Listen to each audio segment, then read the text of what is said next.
तो आजकल हम मीडिया में बहुत सारा चर्चा सुन रहे हैं न्यूज़ में कि young patients are getting heart attack now very commonly. So क्यों होता है ये सब? तो बेसिकली काफ़ी टाइम हम लोगों ने देखा है कि जो यंग पेशेंट्स में जो हार्ट अटैक करे, इनमें से तो काफ़ी लोग काफ़ी फिटनेस फ्रीक है और रेगुलर जिमिंग करते हैं। कुछ टाइम हम लोगों ने ऐसा भी सुना है कि patients are getting heart attack during marathon runners. तो क्यों हो रहा है ये सब?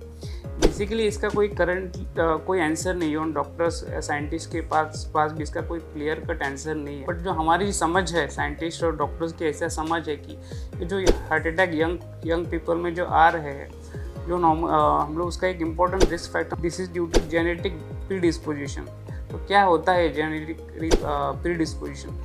इट इज़ बेसिकली हमारे जीन्स है जो हमारे बर्थ से हमारे साथ आते हैं, उनमें ऐसे कुछ डिफेक्ट्स होते हैं जिसकी वजह से ये सब लोग जिनमें से जिनको यंग एज में हार्ट अटैक आ रहा है वो थोड़ा ज़्यादा प्रोन होता है as compare to the normal person with normal genes. तो हम लोग इसको प्रिवेंट कर सकते हैं क्या? यस, हम लोग इसको काफ़ी हद तक प्रिवेंट कर सकते हैं। तो हमारे जो रिस्क फैक्टर है, अगर हम इसको कंट्रोल करें तो हम लोग इसका जो हार्ट अटैक का रिस्क इन पेशेंट्स में भी कम कर सकते, जो जेनेटिकली ज़्यादा प्रोन है हार्ट अटैक के लिए। तो क्या है वो रिस्क फैक्टर? वो है blood pressure.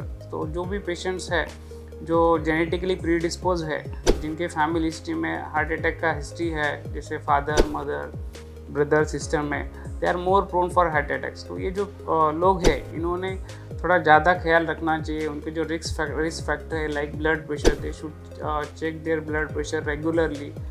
They should control their if they are diabetic, they should control their sugar regularly. They should see their doctor on a periodic basis. These people should be more physically active. At least they should do some brisk walking, some moderate exercise. With this we can prevent this heart attack problem in young patients also.